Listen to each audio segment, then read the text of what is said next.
भारत में मौजूद 4 दूरसंचार ऑपरेटरों में से बीएसएनएल और वोडाफोन आइडिया 2 बड़ी दूरसंचार कंपनियां हैं। दोनों कंपनियों के पोर्टफोलियो में बड़ी संख्या में ग्राहक हैं। जहां एक तरफ एक टेलीकॉम कंपनी 4G नेटवर्क के रोल आउट को लेकर संघर्ष कर रही है, वहीं दूसरी ओर वोडाफोन आइडिया पूंजी जुटाने और अपने 4G नेटवर्क की पहुंच बढ़ाने के लिए संघर्ष कर रही है। कुछ लोगों का मानना है कि भविष्य में ये दोनों ही दूरसंचार कंपनियां बंद हो जाएंगी, क्योंकि ये दोनों कंपनियां लगातार संघर्ष कर रही हैं। लेकिन ऐसा नहीं है। दरअसल बीएसएनएल वर्तमान समय में बहुत ही अच्छे और किफायती 4G प्लान्स दे रही है। लेकिन ध्यान देने वाली बात यह है कि अभी तक बीएसएनएल ने हर राज्य में पूरी तरह से अपने 4G नेटवर्क का रोल आउट नहीं किया है। बस कुछ ही इलाकों में बीएसएनएल की 4G सर्विस मिल रही है। जितने भी सर्कल्स में बीएसएनएल 4G सेवाएं दे रही है, वहाँ बीएसएनएल का 4G प्लान जियो, एयरटेल और वीआई के मुकाबले काफी सस्ता है। साथ ही साथ कंपनी के नेटवर्क में भी सुधार आया है। एनालिस्ट मानते हैं कि भले ही बीएसएनएल पूरे देश में 4G लॉन्च करने से चूक गई हो, परंतु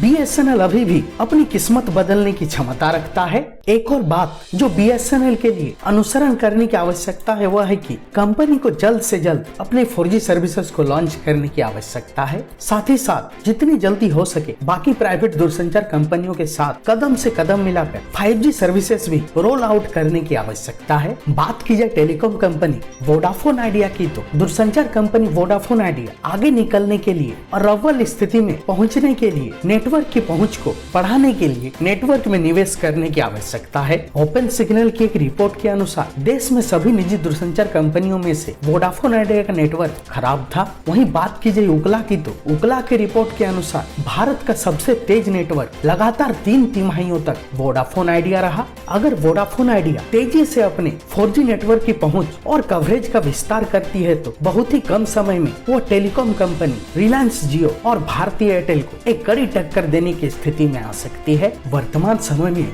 वोडाफोन आइडिया कई तरह के ऑफर्स दे रही है, जो कि अन्य टेलीकॉम कंपनियों की तुलना में काफी बेहतर है। उदाहरण के लिए binge all night, weekend data roll over और डबल डेटा बेनिफिट्स। इन सभी ऑफर्स को लॉन्च करने के बाद वोडाफोन आइडिया एक अच्छी स्थिति में है। आपको बता दें कि कंपनी को अभी फंड जुटाने में मुश्किलों का सामना करना पड़ रहा है। वोडाफोन आइडिया को जरूरत है तो बस अपने ग्रामीण और शहरी इलाकों में नेटवर्क का विस्तार करने की। अगर कंपनी फंड जुटाने के बाद अपने नेटवर्क का विस्तार ग्रामीण और शहरी क्षेत्रों में करती है, तो आने वाले समय में वोडाफोन आइडिया की स्थिति और भी बेहतर हो सकती है। बहरहाल वर्तमान समय में दोनों ही दूरसंचार कंपनी वोडाफोन आइडिया और बीएसएनएल की स्थिति बेहतर है, तो इन कंपनियों के बंद होना बस एक बड़ी अफवाहें हैं।